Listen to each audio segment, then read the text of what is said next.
यो हिस्टोरिकल दिन हो। तर यो सँगसँगै हामी सबैको काँधबाट नयाँ जिम्मा आएको छ। यो जिम्मा भनेको प्रधानमन्त्रीको काँधमा मात्र हाम्रो काँधमा पनि आएको छ, सबैको काँधमा आएको छ कि हाम्रो सामूहिक प्रयत्नबाट यो भूमिमा रहेको विदेशी सेनालाई, विदेशी उपस्थितिलाई फिर्ता पठाएर यसको उपभोग गर्नु पर्यो नि त हामीले। अब जमिनको भोगचलनसित जोडिएका जुन समस्याहरू छन्, समस्या समाधान गर्नको निम्ति सरकारको तर्फबाट कूटनीतिक पहल द्विपक्षीय वार्ताको निम्ति आह्वान गरिसकिएको छ। हामी लगातार रूपमा त्यो अभियानमा छौँ। टेबलमा बसेर समस्याको समाधान गर्छौँ र हाम्रो भूमि फिर्ता ल्याउँछौँ। आज यस्तो एउटा दिन भयो कि त्यसमा सबै राजनीतिक दल हामी एक ठाउँ आइपुग्यौँ। उहाँ एकदम गैर जिम्मेवारपूर्वक प्रस्तुत हुनुभएको छ। त्यो त अब सबै सिङ्गो देशले नै सिङ्गो देश नै उहाँका विरुद्ध खनिएको देखिन्छ। यस विषयमा नेतृत्वलाई असफल हुने छुट छैन, आजको राजनीतिक नेतृत्वलाई। त्यसैले हामी सबैको सहयोग रहन्छ। जहाँ जस्तो सहयोग चाहिन्छ, जे सुझाव चाहिन्छ हामी दिन तयार छौँ। हजुर आजको दिनलाई कसरी लिनुहुन्छ? ऐतिहासिक दिन भनिएको छ खास। यो संसदको सदस्य हुन पाएकोमा एकदमै गौरवको अनुभूति गरेको छु। यो हाम्रो लागि ऐतिहासिक दिन हो। राष्ट्रिय अखण्डताको, राष्ट्रिय स्वाभिमानको विषयको सन्दर्भमा हामी एक कदम अगाडि बढ्यौँ भन्ने मात्र होइन, जुन एकता देखियो त्यो सबभन्दा महत्त्वपूर्ण कुरा हो। यो सँगै नेपालको राजनीतिमा अब जो जहाँ पुगे पनि एउटा कुरा के आजदेखि आयो कार्यभार भने भोलि जो सरकारमा पुग्ला कि यो भूमिबाट विदेशी सेनालाई फिर्ता पठाउने, यो भूमिमा इफेक्टिभ नेपालको कन्ट्रोल स्थापित गर्ने कुरा चाहिँ अब नेपालको एजेन्डा। यसलाई कसैले मेटाएर पनि मेटाउन सक्दैन। एउटा दोस्रो, आजको सदनको छलफलको अर्को एकदमै महत्त्वपूर्ण मन परेको पक्ष भनेको चाहिँ नेपालको राष्ट्रियताको जुन सङ्कीर्ण ढङ्गले हामी यसलाई व्याख्या गर्थ्यौँ, आजको छलफलमा नेताले जसरी विषय राख्नु भएको छ कि यहाँभित्र सबै जात जाति भाषाभाषीको कुरालाई, भावनालाई समेट्ने कुराले मात्रै नेपालको राष्ट्रियता मजबुत हुन्छ भन्ने कुरालाई जुन सत्य हो त्यो कुरा आज संसदमा जसरी मुखरित भयो, आज यो सदनले यो सन्देश पनि लिएर जानुपर्छ। सिमानाको र अखण्डताको सन्दर्भमा हामी एक छौँ, सबै जात जाति भाषाभाषीलाई अधिकार दिने कुरा पनि हामी एक छौँ भन्ने कुरा आजको सन्देश पनि हो। यो हिस्टोरिकल दिन हो। तर यो सँगसँगै हामी सबैको काँधबाट नयाँ जिम्मा आएको छ। यो जिम्मा भनेको प्रधानमन्त्रीको काँधमा मात्र हाम्रो काँधमा पनि आएको छ, सबैको काँधमा आएको छ कि हाम्रो सामूहिक प्रयत्नबाट यो भूमिमा रहेको विदेशी सेनालाई, विदेशी उपस्थितिलाई फिर्ता पठाएर यसको उपभोग गर्नु पर्यो नि त अब हामीले। यो पनि म चाहिँ फेरि अब तपाईँ ल्याइदिनुपर्छ भनेर यो एकातिर पन्छाउने कुरा मात्र होइन कि, यो हामी सबैको सामूहिक जिम्मेवारी हो। बाहिरबाट आएको, बाहिर देशबाट आउने प्रतिक्रिया कसरी लिनु पर्ला अब यस्तो अब यसका बारेमा धेरै बोल्नुपर्ने दिनहरू गयो। अब चर्को कुरा गर्ने होइन, उत्तेजना फैलाउने होइन, यसका बारेमा अब फलानु चाहिँ अलिक बढी डिग्रीको, ढिस्कानो कम डिग्रीको भनिराख्नु परेन। सिङ्गो देश एक ठाउँमा छ। अब सरकारले काम गर्ने, हामीले पछाडिबाट बल दिने, ताकत दिने, अब एकदम सिन्सियरली काम गर्ने, परिपक्व भएर काम गर्ने। अब भारतले वार्ता गर्दैन अहिले। वार्ता गर्नको निम्ति भारतलाई बाध्य कसरी बनाउने, दबाब कसरी सृजना गर्ने, हप्कारमा त दबाब सृजना नहोला। त्यो कूटनीतिक कौशलता त्यहाँ देखिनु पर्यो। त्यो कूटनीतिक कौशलताका निम्ति घरेलु राजनीति सहयोगी हुनु पर्यो, जुन सहयोगको वातावरण हामी बनाउँछौँ। ऐतिहासिक दिनलाई कसरी लियो त? अब नेपालको राजनीतिमा थुप्रै ऐतिहासिक दिनहरू छन्, हामीले सम्झन लायकका दिनहरू छन्। त्यसमध्ये आज 2077 साल जेठ 31 गते पनि अर्को एउटा ऐतिहासिक दिनको रूपमा हामीले स्थापित गरेका छौँ। विशेष गरी नेपालमा लामो समयदेखि छलफल हुँदै आएको लिम्पियाधुरा, लिपुले, कालापानी क्षेत्र जो नेपालको हो, नेपालको हुनुपर्छ भनेर हामीले दाबी गर्दै आएका थियौँ। आज यस्तो एउटा दिन भयो कि त्यसमा सबै राजनीतिक दल हामी एक ठाउँ आइपुग्यौँ। भारतले दिने प्रतिक्रियाको लागि के सोच्छ त सरकारले? अब आज पनि संसदमा हाम्रो सबै पार्टीका नेताजीहरूले भन्नुभएको छ यसको समाधान र यसको चाहिँ नि अन्तिम विकल्पको रूपमा भारतसँग नै हामीले कूटनैतिक संवाद गर्ने, छलफल गर्ने, हाम्रा तथ्य प्रमाणहरूलाई राखेर कुराकानी गर्ने। त्यसको निम्ति पनि आजको निर्णय एक स्टेप अगाडि हामी गयौँ। सरकारले हालै एउटा विज्ञ टिम पनि बनाएको छ, त्यसले ऐतिहासिक दस्तावेजहरू खोज्छ, तथ्य प्रमाणहरू खोज्छ र अब हामी सशक्तताका साथ वार्ताको टेबलमा जान्छौँ र हाम्रो अनुरोध यही छ कि भारत सरकारले वार्ताको निम्ति तयार हुनुपर्छ र छिटै मिति तोकियोस् र हामी त्यो प्रतीक्षामा छौँ। आज त्यसलाई ऐतिहासिक दिन भनेर भनिएको छ, खास के हो? ऐतिहासिक हो। यो प्रक्रिया हाम्रो सदनबाट टुङ्ग्या छ। अब भोलि माथिल्लो सदनमा, राष्ट्रसभामा यसको प्रक्रिया सुरु हुन्छ। उहाँहरूले पनि छिट्टै यो टुङ्ग्याउनुहुन्छ। जेठको 4 गतेसम्ममा सबै चिज टुङ्गिन्छ भन्ने मलाई विश्वास छ र यो अत्यन्त महत्त्वपूर्ण कुरा हो। यसले नेपाली समाजको दृढ अठोट लाई दुनियाँभरि सन्देशका रूपमा पुर्याएको छ र हामीले आउने दिनमा पनि यही अठोट र बुद्धिमत्ता प्रदर्शन गरेर हाम्रो अतिक्रमित भूभागलाई फिर्ता गराउन सक्नुपर्छ। मैले अघि त्यहाँ बोल्ने बेला पनि भने कि हाम्रो नेतृत्वलाई यसमा असफल हुने छुट छैन। अब बुद्धिमत्ता देखाउने उहाँको जिम्मा हो, सहयोग हाम्रो रहन्छ। नक्सा चाहिँ भयो अब वास्तविक रूपमा फिर्ता हुने सम्भावना उताबाट आएको प्रतिक्रियालाई कसरी लिनु? त्यसमा हामी पुरै सहयोग गर्छौँ। मैले अघि नै भने नि यस विषयमा नेतृत्वलाई असफल हुने छुट छैन, आजको राजनीतिक नेतृत्वलाई। त्यसैले हामी सबैको सहयोग रहन्छ। जहाँ जस्तो सहयोग चाहिन्छ, जे सुझाव चाहिन्छ हामी दिन तयार छौँ र यो काम सम्पादन गर्नुपर्छ। हामी सबैले गर्नुपर्छ। सबैको जिम्मेवारी हो। मुख्य जिम्मेवारी संसदको नेता, देशको नेता, प्रधानमन्त्रीको हो। मन्त्रीजी स्वागत छ। हस्, धन्यवाद। कतिको खुसी हुनुहुन्छ? म आज जिन्दगीमा साह्रै खुसी छु। राष्ट्रियताको संरक्षण, राष्ट्रिय स्वतन्त्रता, राष्ट्रिय सार्वभौमिकता, राष्ट्रिय अखण्डतालाई अक्षुण्ण राख्नको निम्ति सार्वभौम सत्ता संसदबाट नेपालको अध्यावधिक नक्सालाई जुन ढङ्गले पारित गर्ने काम भयो एक ध्वनिले, अत्यन्त आज हर्षको दिन हो र यो युगकै ऐतिहासिक क्षण। जस्तो कि एउटा हजुरको मन्त्रालयबाट हजुरले नेतृत्व गरेर नै यो जुन नक्सा काम भएको छ होइन, अब नक्सामा त आयो होइन, अब त्यहाँ सेना पनि अहिले पनि भारतीय सेनाहरू नै छ। पहिले वास्तवमा छुट्याइएको भूभागलाई नेपालको नक्सामा अध्यावधिक गरेर समावेश गर्ने काम सम्पन्न भयो र यसले कामको थालनी भएको छ।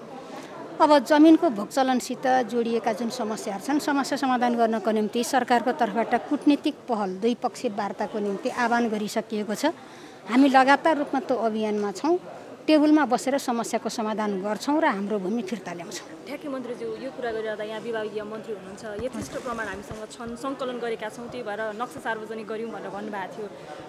जुन विज्ञ समूह गठन गर्नुभयो त्यस पछाडि यहाँकै भनाइलाई पनि उद्धृत गर्दै यो के भएको, कसरी सरकारले लहरमै मात्र नक्सा सार्वजनिक गरेको हो कि भन्ने खालको कुरा आइरहेको छ, यो खास के भएको? होइन, यसलाई सार्थक निष्कर्षमा पुर्याउने समयसम्म कतिपय हाम्रा छरिएर रहेका प्रमाणहरू पनि छन्, त्यसलाई एकीकृत गर्नुपर्ने छ। प्रमाणको अभाव छैन। मैले धेरै पटक भनेको छु, हामीसितै भएका प्रमाणहरू यथेष्ट छन्, इतिहास हाम्रो पक्षमा छ। त्यसैले यो नेपालको भूमि होइन भन्ने प्रश्नै उठ्न सक्दैन। टेबलमा बस्दाको दिनमा अब त्यो निसन्देह साबित हुने स्थिति छ। तर पनि यसलाई परिणाममुखी बनाउनको निम्ति अझै व्यवस्थित गर्ने सन्दर्भमा त्यो लगायतका केही काम गर्ने हिसाबले सरकारले यो गठन गरे। अब यो आजको दिन भनेको आफैमा निकै महत्त्वपूर्ण दिन हो। जनतालाई एउटा निकै खुसी तुल्याएको छ। आफ्नो देशको जमिन गुमेको जमिनलाई अहिले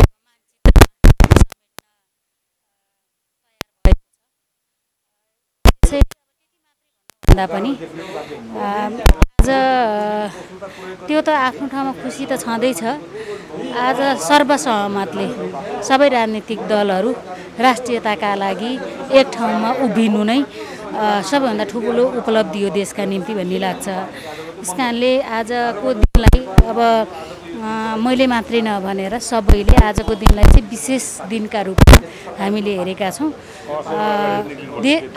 देशका निम्ति, राष्ट्रका निम्ति चाहिँ जति बेला पनि जुनसुकै राजनीतिक दल पनि एक ठाउँमा आउने रहेछ भन्ने एक खालको सन्देश पनि दिएको छ। सरिता गिरी जस्ता मानिसहरू पनि देखिनु भयो नि, के भन्नुहुन्छ? हजुर, सरिता गिरी जस्ता मानिसहरू पनि देखिनु भयो यस्तो बिचमा?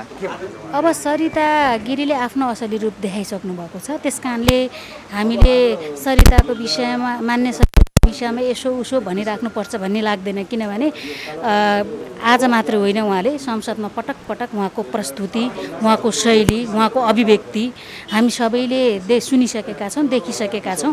त्यस कारणले मैले नै फेरि पनि बताइरहनु पर्छ भन्ने आवश्यकता मैले ठान्दिनँ। उहाँ एकदम गैर जिम्मेवारपूर्वक प्रस्तुत हुनुभएको छ। त्यो त अब सबै सिङ्गो देशले नै उहाँका विरुद्ध खनिएको देखिन्छ। त्यस कारणले उहाँ देशका निम्ति खनिनु भएको छ भने देशले फेरि उहाँका निम्ति खनिनु भएको छ। आज पनि उहाँले आफ्नो असली रूप त देखाइसक्नुभयो नि। उहाँ एउटा देशको माननीय एउटा देशको जनप्रतिनिधिले देश अरूले लुटिरहँदाखेरि उहाँले यसरी उतैको पक्ष लिएर बोल्नु भनेको त अब जति खेत गरे पनि हजुरहरू पनि चौधरी गङ्गा चौधरीसँग जुन पराउने कुराहरू हामीसँग पनि यहाँ कुराहरू थियो, तपाईँहरू चाहिँ बढी परे जस्तो महिलाहरूमै पनि परे जस्तो देखियो क्या, के भन्नुहुन्छ यसमा? कस्तो कस्तो गङ्गा चौधरी चाहिँ उहाँको पनि अलिअलि परो विवाद हजुरहरूसँग पनि जस्तो एउटा चाहिँ त्यो हिसाबले पर्दाखेरि चाहिँ के भन्नुहुन्छ? होइन, अब स्वाभाविक रूपमा कहिलेकाहीँ चाहिँ सदनभित्र र सदन बाहिर आरोप प्रत्यारोप त लाग्ने गर्छ। अब गङ्गाजीले भनेको कुरा चाहिँ अहिलेको हकमा उहाँको जुन गतिविधि देखियो यो बिचमा गङ्गाजीले अब पुग्ने गरी नै दनाङ दिनुभयो। वास्तवमा एउटा इस्यु उजागर पनि गर्नुभयो। म गङ्गाजीलाई त धन्यवाद दिन्छु। अरू केही छ भन्नुपर्ने? त्यस्तो केही छैन। 2/3 बहुमतभन्दा बढी मतबाट पारित भएको घोषणा गर्दछु।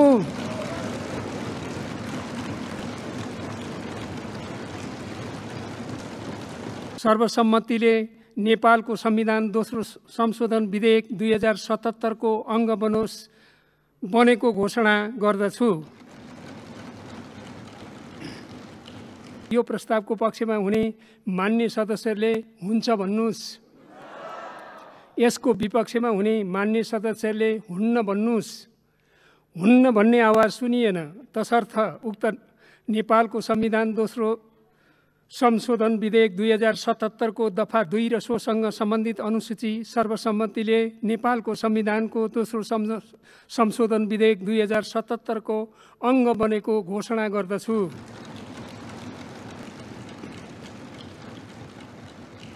हामी छिमेकी भारतसँग सुमधुर मित्रता चाहन्छौँ, तर हाम्रो भूमि फिर्ता लिएरै छोड्छौँ भन्ने कुरा हाम्रा मित्रवत राष्ट्रले पनि थाहा पाउनुपर्छ। आज संविधान संशोधनको दिन नेपालीको लागि सुखद क्षण हो। त्यसैले सबै नेपाली राष्ट्रियताको विषयमा एक भएका छौँ। आज सम्पूर्ण नेपालीले बलियो एकता प्रदर्शन गरेको दिन हो। सार्वभौम संसदमा आज राष्ट्रिय एकता प्रदर्शनको अनुभूत भइरहेको छ। आज हाम्रो निशान छापमा लिम्पियाधुरा, लिपुलेक र कालापानी समेटेको नक्सा रहनेछ। आजको दिन नेपालको इतिहासमा गौरवपूर्ण दिन हो र संसदीय अभ्यासमा पनि अर्को गौरवपूर्ण महत्त्वपूर्ण दिनको रूपमा आजको दिन दर्ज भएको छ। हामीले संविधान संशोधनको कुराहरू आफ्नो राष्ट्रियताको सवाललाई मात्रै समेटेर यसमा पनि निशान छापभित्रको नेपालको नक्सासँग जोडिएको कुरालाई मात्रै हामीले अगाडि बढाएका थियौँ। अन्त्यमा सम्माननीय सभामुख महोदय, माननीय सदस्यहरूले संविधान संशोधनको प्रस्तुत विधेयक सर्वसम्मत रूपमा पारित गर्ने गरी विधेयक पारित गर्ने महत्त्वपूर्ण प्रक्रियामा सहयोग गरेर नेपालको एकता राष्ट्रियताको विषयमा ऐतिहासिक तथा महत्त्वपूर्ण योगदान गर्नुहुनेछ भन्ने मैले विश्वास लिएको छु। साथै छलफलमा भाग लिनुहुने सम्पूर्ण माननीय सदस्यलाई पुनः धन्यवाद दिँदै आफ्नो भनाइ अन्त्य गर्दछु। धन्यवाद।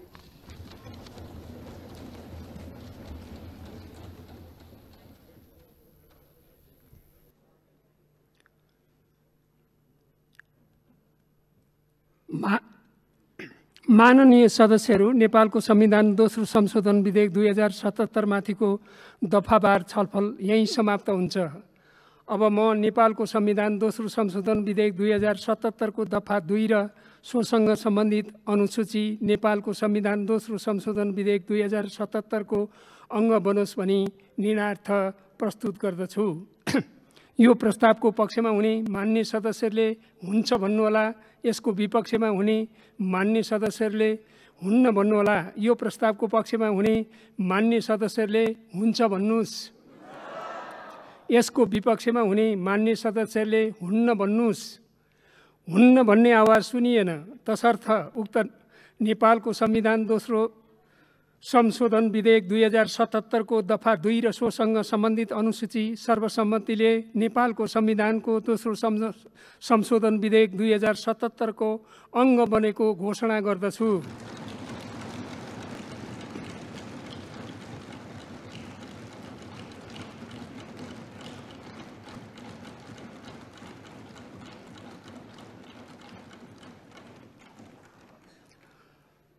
अब म विधेयकको प्रस्तावना, संक्षिप्त नाम र प्रारम्भ पढेर सुनाउँछु। प्रस्तावना: नेपालको संविधानलाई संशोधन गर्न वाञ्छनीय भएकोले सङ्घीय संसदले यो संशोधन जारी गरेको छ। संक्षिप्त नाम र प्रारम्भ: यस संशोधनको नाम नेपालको संविधान दोस्रो संशोधन 2077 रहेको छ। अब म नेपालको संविधान दोस्रो संशोधन विधेयक 2077 को प्रस्तावना, संक्षिप्त नाम, प्रारम्भ, नेपालको संविधान दोस्रो संशोधन विधेयक 2077 को अङ्ग बनोस् भनी निर्णयार्थ प्रस्तुत गर्दछु। यो प्रस्तावको पक्षमा हुने मान्य सदस्यले हुन्छ भन्नुहोला, यसको विपक्षमा हुने मान्य सदस्यले हुन्न भन्नुहोला। यो प्रस्तावको पक्षमा हुने मान्य सदस्यले हुन्छ भन्नुहोस्। यसको विपक्षमा हुने मान्य सदस्यले हुन्न भन्नुहोस्। हुन्न भन्ने आवाज सुनिएन। तसर्थ नेपालको संविधान दोस्रो संशोधन विधेयक 2077 को प्रस्तावना, संक्षिप्त नाम, प्रारम्भ सर्वसम्मतिले नेपालको संविधान दोस्रो संशोधन विधेयक 2077 को अङ्ग बनोस् बनेको घोषणा गर्दछु।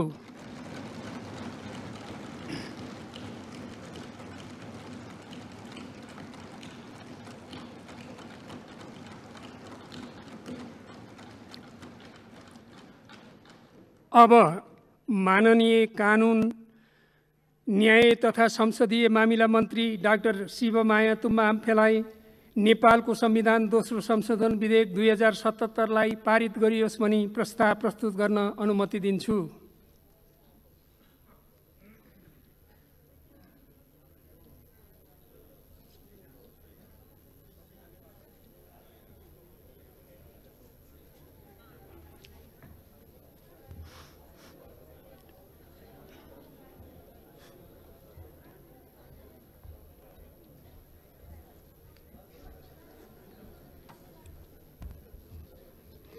सम्माननीय सभामुख महोदय, सभामुख महोदयको अनुमतिले नेपालको संविधान दोस्रो संशोधन विधेयक 2077 लाई पारित गरियोस् भनी प्रस्ताव प्रस्तुत गर्दछु। धन्यवाद।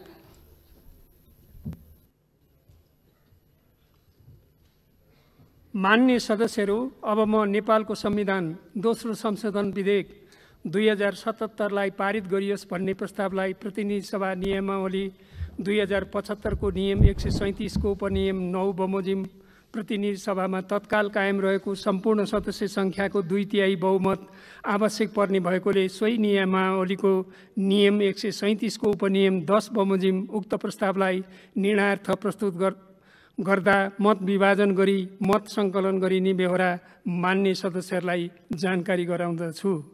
मान्य सदस्यहरू, अब म मत विभाजन गर्दा अपनाइने प्रक्रियाको सम्बन्धमा जानकारी गराउँदछु। 1.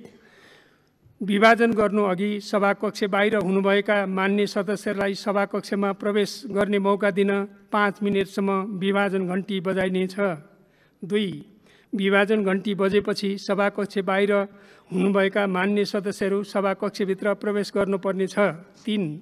विभाजन घण्टी बन्द गरेपछि सभामुख आसनको दायाँ र बायाँतर्फको उपकक्ष लबी एवं सभामुख आसन पछाडि रहेको उपकक्ष लबी खाली गराइनेछ।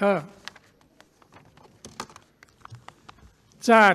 सभामुख आसनको बायाँतर्फ रहेको उपकक्ष लबी स्थित बगैँचातर्फको सम्पूर्ण ढोकाहरू, कर्मचारी प्रवेश गर्ने ढोका र सो उपकक्षमा रहेका अन्य ढोकाहरू तथा सभामुख आसनको बायाँतर्फ रहेको उपकक्ष लबी स्थित तिलिचो बैठक कक्षमा प्रवेश गर्ने 2वटा ढोकाहरू, लबीबाट बाहिर निस्किने 2वटा ढोकाहरू, सो उपकक्षमा रहेका अन्य ढोकाहरू साथै उल्लेखित सभाकक्षको पूर्व र पश्चिमतर्फ रहेको उपकक्ष लबीहरूको दक्षिणतर्फ छेकबार लगाई बन्द गरिनेछन्। 5. उल्लेखित ढोकाहरू बन्द गरिएपछि मत सङ्कलन कार्य सम्पन्न नहुन्जेलसम्म बाहिर रहेका मान्य सदस्यहरू लगायत कसैलाई पनि सभाकक्ष एवं उल्लेखित उपकक्ष लबीहरूमा प्रवेश गर्न र बाहिर जान दिइने छैन।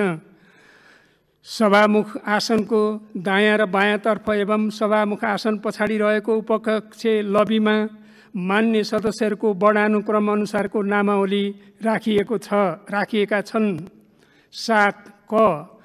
प्रस्तावको पक्षमा रहनुहुने मान्य सदस्यहरू अर्थात् हुन्छ भन्ने पक्षका मान्य सदस्यहरू सभामुख आसनको दायाँतर्फ रहेको उपकक्ष लबीमा प्रवेश गरी त्यहाँ राखिएको वर्णानुक्रम अनुसारको आफ्नो नामावलीको दस्तखत महलमा दस्तखत गर्नुपर्नेछ।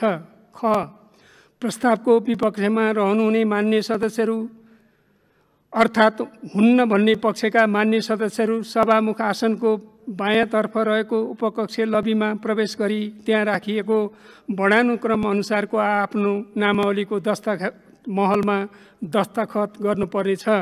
ग प्रस्तावमा मत दिन्न भन्ने पक्षमा रहन चाहनुहुने मान्य सदस्यहरूले सभामुख आसनको पछाडि रहेको उपकक्ष लबीमा राखिएको मान्य सदस्यहरूको वर्णानुक्रम अनुसारको आफ्नो नामावलीको दस्तखत महलमा दस्तखत गर्नुपर्नेछ। 8 मान्य सदस्यहरूको सहयोगको लागि उक्त स्थानहरूमा सचिवालयका कर्मचारीहरू रहनेछन्।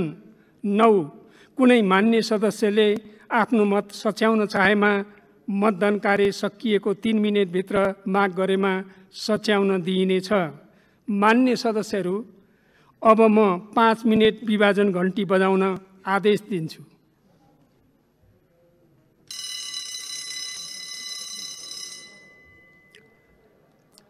अब म सभामुख आसनको दायाँतर्फ रहेको उपकक्ष लबी स्थित बगैँचातर्फको सम्पूर्ण ढोकाहरू, कर्मचारी प्रवेश गर्ने ढोका र सो उपकक्षमा रहेका अन्य ढोकाहरू तथा सभामुख आसनको बायाँतर्फ रहेको उपकक्ष लबी स्थित तिलिचो बैठक कक्षमा प्रवेश गर्ने 2वटा ढोकाहरू, लबीबाट बाहिर निस्किने 2वटा ढोकाहरू र सो उपकक्षमा रहेका अन्य ढोकाहरूका साथै उल्लेखित सभाकक्षको पूर्व र पश्चिमतर्फ रहेको उपकक्ष लबीहरूको दक्षिणतर्फका ढोकाहरू छेकबार लगाई बन्द गर्न आदेश दिन्छु।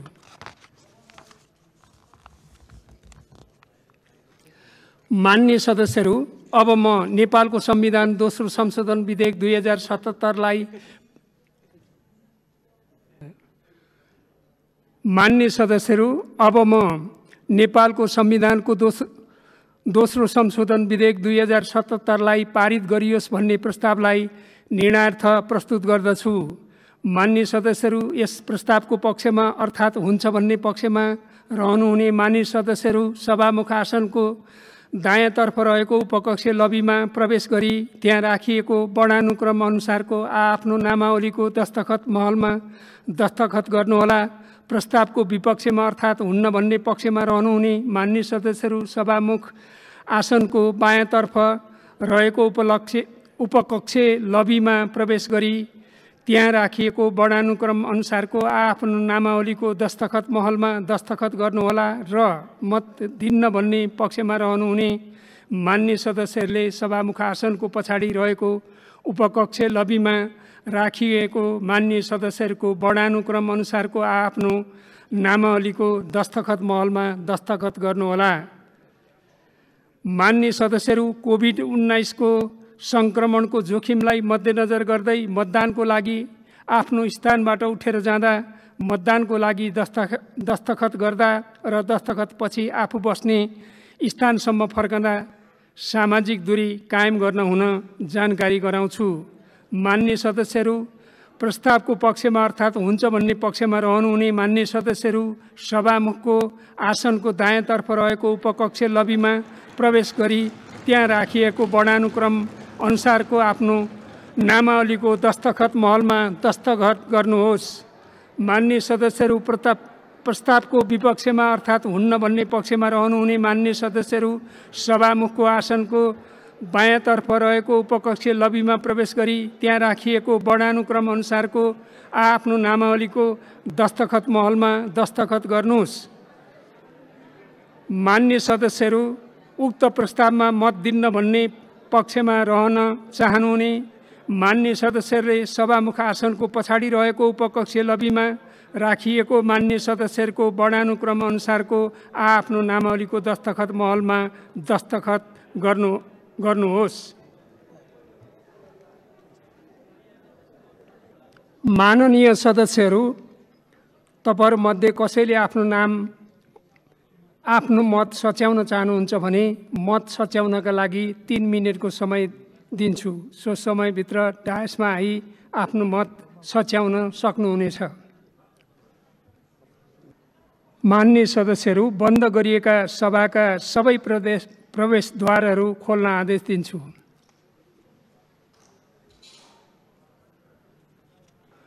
मान्य सदस्यहरू, अब म मत विभाजनको परिणाम घोषणा गर्दछु। मान्य सदस्यहरू, आजको मतदानमा उपस्थित मान्य सदस्यहरूको सङ्ख्या 258 रहेको छ।